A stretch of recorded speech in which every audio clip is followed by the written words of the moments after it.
शासन प्रभावक शतक सिंह, शतक वीर, सुविशाल गच्छाधिपति पूज्यपाद आचार्य देवेश श्री दौलत सागर सुरीश्वर जी महाराजा के जन्म शताब्दी महोत्सव के उपलक्ष्य में श्रवण कीजिए विराग क्रांतिवाणी का हृदय भेदी धारदार प्रवचन।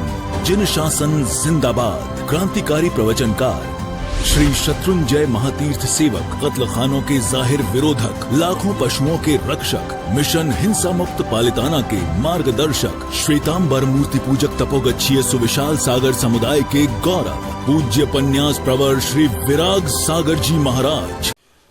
जय गिरिराज, जय आदिनाथ, जय गुरुदेव। कल के प्रवचन में हमने सुना कर्णानंद, चित्तानंद और आत्मानंद। और आत्मा को आनंद होना चाहिए, आत्मा को आनंद आना चाहिए। और इसी विषय पर हम आगे बढ़ रहे हैं कि यह जो भी प्रवचन सुनते हैं, प्रवचन सुनने का फल क्या? परिवर्तन। बस ये परिवर्तन लाना है अपने मन वचन काया में, आत्मा में परिवर्तन, अपने स्वभाव में परिवर्तन लाना है। हम जैसे आज है हमको कल उससे भी बेहतर बनना है। आज हम गुड हैं तो कल हमको बेटर बनना है, परसों हमको बेस्ट बनना है और उसके बाद हमको बेटर दैन बेस्ट बनना है। दिन प्रतिदिन हमारे विचारों में अधमता नहीं, पावनता आनी चाहिए, पवित्रता बढ़नी चाहिए। हमारी सोच में, हमारे विचारों में, हमारे आचार में हर तरह से वृद्धि होनी चाहिए, नहीं के हानि, नहीं के ओट भर्ती होनी चाहिए, सद्गुणों की भर्ती होनी चाहिए। और अगर ओट होनी चाहिए तो किसकी? तो वो हमारे दोषों की, हमारे पापों की ओट होनी चाहिए। कल हम सुन रहे थे स्वामी विवेकानंद जी कि आज जिनको हम हेड्स ऑफ करते हैं, जिनको हम सैल्यूट करते हैं, वंदन करते हैं, अभिनंदन करते हैं, जिनके जगह जगह पर स्वामी विवेकानंद जी के स्टैच्यूज हम देखते हैं, उनको देखकर, उनकी प्रतिभा को देखकर मस्तक नतमस्तक होना स्वाभाविक है। लेकिन ऐसा तो उन्होंने किया क्या? वो इतने महान बने कैसे? उनके जीवन की घटना के ऊपर हम सोच रहे थे कि स्वामी विवेकानंद जी जब वो एक विद्यार्थी के रूप में पढ़ाई कर रहे थे और टेरेस के ऊपर यहां से वह लटार लगा रहे थे, एक नजर पड़ी कि बाजू में कोई स्त्री ना रही है और ऊपर से उन्होंने देखा, उस दृश्य को देखा कि उसके शरीर पर वस्त्र नहीं थे और ऐसी अवस्था में एक स्त्री को देखने का मन हुआ, राग दशा ने खींच लिया, मन में मोह वासना उत्पन्न हो गई और बार बार उनका मन खींच रहा है, नहीं कि देखने जैसा देख ले भाई, तुझे कोई देख नहीं रहा है। देखो, इंसान को यही तो करना है। धर्मस्य फलम नेच्छन्ति, धर्मस्य फलम इच्छन्ति, धर्मम नेच्छन्ति मानवा। धर्मस्य फलम इच्छन्ति, धर्म का फल चाहिए, लेकिन धर्मम नेच्छन्ति मानवा, लेकिन धर्म नहीं चाहिए, धर्म का फल चाहिए। जबकि उल्टा है, उसे पाप का फल नहीं चाहिए, लेकिन पाप करना, पापम कुर्वन्ति साधना, कि वो पाप तो हंसते हंसते कर रहा है, बस उसको इतना ही डर होता है कि कहीं मुझे कोई देख न ले, कोई पहचान न ले, कहीं मेरा पाप प्रकट न हो जाए। पाप तो करना ही करना है। अंग्रेजी में कहते हैं कि व्हाट इज कैरेक्टर? कैरेक्टर क्या होता है? Character is that What you are in darkness। Character वही होता है जब आप अकेले हो, जब आप अंधेरे में हो, जब आपको कोई देख नहीं रहा और ऐसी स्थिति में भी आप अपने आप को बचा सको, आप अपने आप को संभाल सको, आप अपने आप को पवित्र रख सको। यही तो सच्चा कैरेक्टर है। कोई देख रहा है, सीसीटीवी कैमरा लगे हुए हैं और ये सब होने के कारण मैं पाप नहीं कर रहा हूं, ये तो मेरा दम्भ है। पाप तो करना है, लेकिन किसी को पता न चले, इस ढंग से मुझे पाप करना है। लेकिन याद रखना, ये जो आधा मन जो होता है, आधा मन अगर दुर्जन का है तो आधा मन सज्जन का भी है। इस हृदय के अंदर भी परमात्मा रहे हुए हैं, दिल में कहीं ना कहीं ये परमात्मा अंदर रहे हुए हैं, जो कभी ना कभी हमें अपने पाप को अंदर से, हमारे पापों को खींचकर बाहर निकालते हैं और वो हमको चैन से जीने नहीं देते हैं। पाप जब किया तब तो इतना कुछ लगा नहीं, लेकिन जिंदगी में कभी ना ऐसी क्षण, कभी ना कभी तो ऐसी आती है, कभी ना कभी तो कॉन्शियस बाइट जो होता है, फिर वो पाप हमें जीने नहीं देता है। बार बार वो गलत जो हमने जीवन में किया है, जो हमने छुपाया, किसी को नहीं बताया है, वो पाप हमको जीने नहीं देता है, वो पाप हमें सोने नहीं देता है, वो पाप हमें बार बार हमें डंकता है। और यही तो हुआ स्वामी विवेकानंद जी के साथ।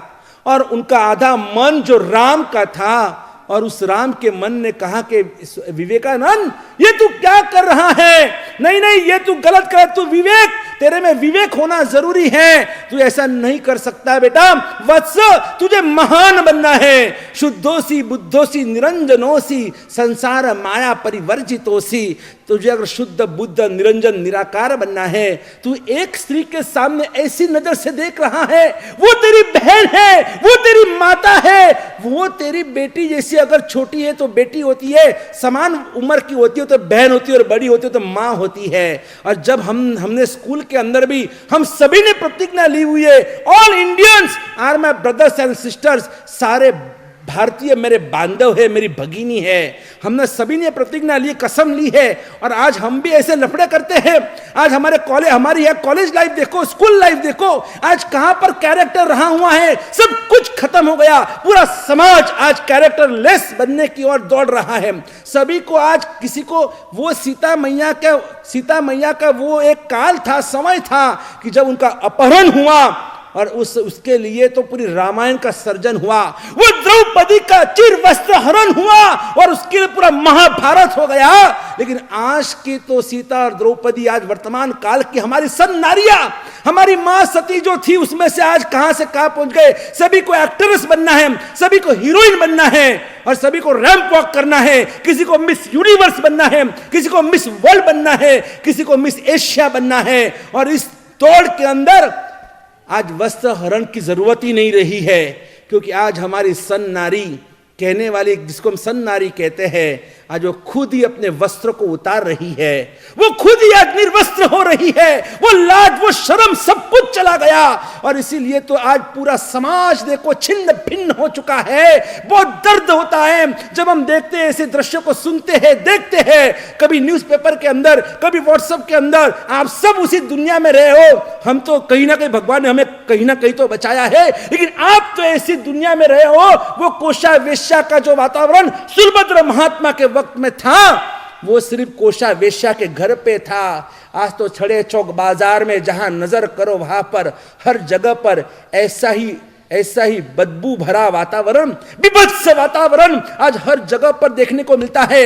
आज कहीं पर भी शर्म नाम की चीज खत्म हो चुकी है। कोई भी शर्म, आज सब शर्म बरम सब कुछ आज फना हो चुका है। आज सब बेशर्म बन चुके हैं। लज्जा आती है। मंदिरों में बोर्ड लगाए जाते हैं कि मंदिर आए हैं कम से कम या सिर ढांककर फिर मंदिर में प्रवेश करना। और वहां पर अगर कोई स्ट्रिक्टली अगर वॉचमैन बैठा है और बोलते नहीं है बहन जी आपको दुपट्टा सिर पर ओढ़ के जाना पड़ेगा, आप मंदिर में ऐसे खुले सिर से जा नहीं सकते, तो वहां पर आर्गुमेंट्स की जाती है। आर्गुमेंट्स क्यों भाई, हम तो हमारे भाव देखो ना, हमारे अगर सिर पे अगर ढंका हुआ नहीं तो क्या हुआ। आज हमारे लोग मंदिर में और गुरु भगवंतों के पास उपाश्रय में आने से पहले सिर ढांकना चाहिए। अरे घर से बाहर निकलने से पहले, अरे घर में भी मर्यादा का पालन करना चाहिए। हम नहीं कहते कि आप घूंघटा तान कर आप घर में रहो, घूंघटा तान कर आप बाहर निकलो, लेकिन उन माता बहनों को मुझे इतना तो अवश्य कहना है कि आपकी मर्यादा का पालन आपको करना आवश्यक है।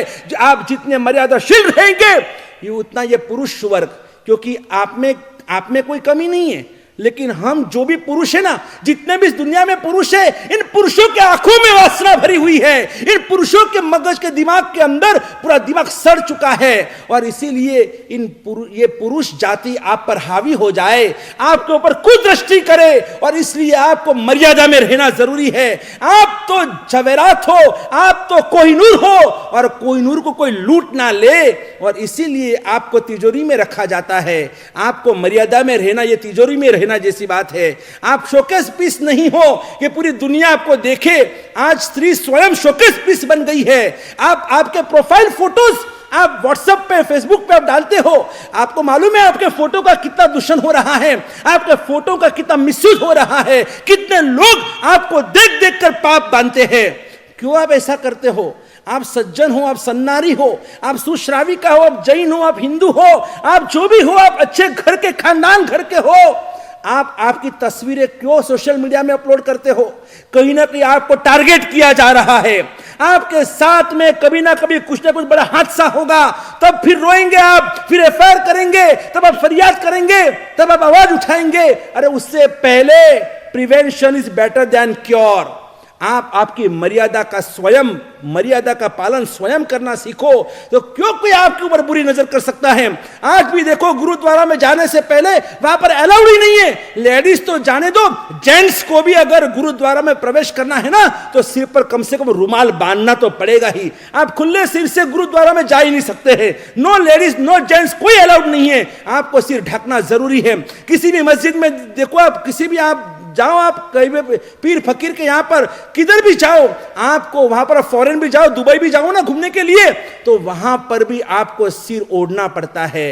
सिर्फ लेडीज नहीं, जेंट्स को भी सिर के ऊपर ढांक कर, और फिर कुछ नहीं तो टोपी, नहीं तो रुमाल, सब जगह पर मर्यादा है, वहां आप मर्यादा का पालन कर सकते हो। और अपने मंदिरों के अंदर, आप अपने मंदिरों के अंदर, अपने उपासनाओं के अंदर, अपने घरों के अंदर आपको वहां पर मर्यादा की बात आती है तो आपको बड़ी चिढ़ आ जाती है। नहीं नहीं, ऐसा कुछ नहीं, ऐसा रहेगा तो हमको जाना ही नहीं है। क्योंकि आज दुपट्टा के ड्रेस ही बिना दुपट्टा के हो गए हैं। पहले तो थोड़ी इज्जत ढकी जाती थी, आज तो दुपट्टा ही नहीं रखा है। यानी कि सब अपने अपने शरीर का प्रदर्शन करना चाहते हैं, अपने बॉडी फिगर को बताना चाहते हैं। ये बहुत गलत है और इसका मैं जाहिर में विरोध करता हूं। सभी गुरु भगवान इसका विरोध करते हैं और आपको समझना चाहिए हमें विरोध करने की आवश्यकता ही नहीं है। लेकिन ऐसा जबरन आपको, आपके लिए ऐसे नियम बनाने क्यों पड़े? आप हमारी माता है, आप हमारी बहन हो, आप हमारे लिए, हमारे इस जिन शासन की रक्षिका हो, आप श्राविका हो। इस पूरे चतुर्विध संघ के अंदर, इस उंगली के अंदर देखो, ये अरिहंत है, अंगूठा यानी अरिहंत है, ये हमारा ये उंगली है, ये साधु, ये साध्वी जी, ये श्रावक, ये श्राविका। चतुर्विध संघ जो होता है ना, उसमें श्राविका को सबसे नीचे रखा गया है। लेकिन आप ये मत समझना हमें सबसे लास्ट क्यों, वरघोड़ा जब निकलता है आगे साधु भगवान चलते हैं, पीछे श्रावक चलते हैं, बीच में भगवान का रथ होता है और वापस लास्ट में साध्वी जी भगवान होती है और एकदम आखिर में श्राविका बहनें होती है। कई बार श्राविकाओं को लगता है ये हमारे साथ में ये गलत हो रहा है, क्योंकि हमें सबसे लास्ट में रखा जाता है, हमें सबसे छोटी उंगली बताई गई है। ये मत समझना आपका अपमान हो रहा है। ये छोटी सी उंगली है ना, बहुत ताकत रखती है। आप कराटे देखना, कराटे, कुंफू देखना, मार्शल आर्ट देखना, जब भी कोई भी वार होता है तब सबसे पहले ये जो छोटी उंगली जिसको हम कहते हैं ना, ये छोटी सी नन्ही मुन्नी उंगली, ये सबसे तछली उंगली कनिष्ठा जिसको कहते हैं, इसमें ताकत कितनी होती है। चाहे 8-8, 10-10 भी अगर है ना, ईंट की पूरी थप्पी लगाई हुई है, एक धड़ाके के अंदर खड़ाक करके ब्रेक किया जाता है। ये ताकत इस उंगली के अंदर सबसे छोटी लग रही है, लेकिन सबका भार इसी उंगली के ऊपर रहा गया है। और इसीलिए चारों चतुर्विध संघ के अंदर सबसे बड़ी ताकत तो श्राविका की होती है। श्राविका अगर मर्यादाशील, श्राविका अगर धर्मनिष्ठ, श्राविका अगर सच में धर्मचुस्त है ना, तो श्रावक भी धर्मनिष्ठ धर्मचुस्त हो सकता है, बच्चे भी धर्मनिष्ठ होते हैं और साधु साध्वी जी भी धर्मनिष्ठ होते हैं। क्यों कोई मर्यादा से बाहर जा सकता है? और इसीलिए मेरा आपको कहना है, आप मर्यादा में रहना सीखो। वहां पर वो स्वामी विवेकानंद जी सोचते हैं कि नहीं, मैंने गलत किया, मैंने अपनी एक बहन के सामने कुनजर से मैंने उसके सामने देखा, ये मेरी गलती है। वो बेचारी भोली भाली गरीब है, उसे नहाने के लिए भी उसके पास बाथरूम नहीं है, वो खुले में स्नान कर रही है, छुप छुप के स्नान कर रही है, मुझे कोई देख ना ले, उसे पता नहीं कि मैं उसे देख रहा हूं। अरे मैं कौन, मेरी मां कौन, मैंने क्या ये गलत कर दिया? जिनका नाम पहले नरेंद्र था, और वो स्वामी विवेकानंद जी सीधे नीचे गए, रसोड़े में चले गए और रसोड़े में जाकर और उन्होंने अपने पाप का प्रायश्चित किया। शाम के वक्त में उनके दोस्त, उनके मित्र मिलने के लिए आते हैं। जैसे ही वो आए और देखा तो ये क्या हालत बना के रखी है, देखा तो विवेकानंद जी की आंखें पूरे ऐसे लाल टमाटे जैसी बड़ी बड़ी आंखें हो गई थी। उन आंखों को देखो, अरे मित्र ये क्या हुआ, तेरे आंखों को क्या हो गया? तब विवेकानंद जी ने कहा कि आज मेरी आंखों ने ये पाप किया था, इन आंखों ने वो गुनाह किया था, अपराध किया था, आज मैंने मेरी आंखों को सजा दी है। क्या हुआ? उन्होंने पूरी घटना बताई कि आज ऐसे ऐसे मेरे से गुनाह, मेरे से अपराध हो गया।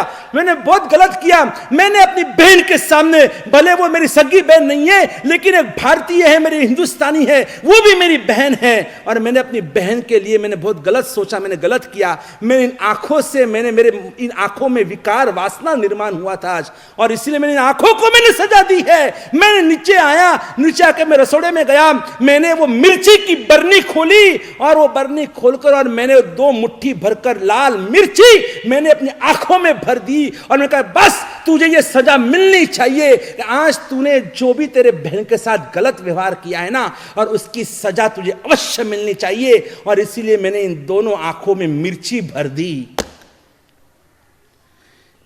ऐसे कोई महान नहीं बनते। महान बनने के लिए आपके जीवन को परिवर्तन करना होगा, आपके विचारों में परिवर्तन लाना होगा, आपकी नींद हराम करनी पड़ेगी आपको कि मैंने तो जिंदगी में इतने पाप किए हैं, भगवान मेरा क्या होगा, हे परमात्मा मेरा क्या होगा, कौन मुझे इन पापों से बचाएगा। मैली चादर ओढ़ के कैसे द्वार तुम्हारे आवू, हे पावन परमेश्वर मेरे मन ही मन शर्मावू, मन ही मन शर्मावू। भगवान ने तो हमें एक सफेद उज्जवल श्वेत स्फटिक जैसी निर्मल जीवन की चादर हमको दी थी, लेकिन आज हमारे पाखंड ने, हमारे पाप ने, हमारे पाप विचार ने इस जीवन रूपी चादर को इतने दाग लगा दिए हैं। जहां देखो ये सफेद दिखती ये जीवन की चादर आज काली काली, कोलसे से भी काली हो चुकी है, कोयले से भी काली हो चुकी है। शर्म आती है मुझे अपने आप को साधु कहलाने में, शर्म आती है मुझे अपने आप को श्रावक कहलाने में, शर्म आती है मुझे अपने आप को जैन कहलाने में, शर्म आती है मुझे अपने आप को हिंदुस्तानी कहलाने में। हर व्यक्ति ने अपने आप के लिए सोचना है कि मैं हूं कौन, मैं कौन हूं, मैं किस लिए मुझे भगवान ने जन्म दिया है, किस लिए मैं जैन बना हूं, किस लिए मैं इस आर्य देश में जन्मा हूं। अगर यही सब पाप और पापाचारी करना था ना तो अनार्य देश में जाना था, अनार्य देश में जन्म मिलता था वहीं पर यही तो करना था। लेकिन मुझे आर्य देश में, आर्य कुल में मुझे जन्म मिला है, संस्कारी माता पिता के घर में जन्म मिला है, पाप करने के लिए नहीं। ऐसे उत्तम चत्तारी लोगुत्तमा, अरिहंता लोगुत्तमा, सिद्धा लोगुत्तमा, साहु लोगुत्तमा, केवली पन्नत धम्मो लोगुत्तमो, ये सभी पूरे विश्व के अंदर सर्वश्रेष्ठ देव गुरु धर्म सब कुछ मुझे मिला है। किस लिए मिला है? पाप करने के लिए नहीं, पाप छोड़ने के लिए, परिवर्तन लाने के लिए। और भी हम देखते हैं आगे इस परिवर्तन को कैसे लाया जा सकता है। जय गिरिराज, जय आदिनाथ, जय गुरुदेव। बोलो वर्तमान गच्छाधिपति आचार्य भगवान दौलत सागर सुरेश्वर जी महाराज की जय हो।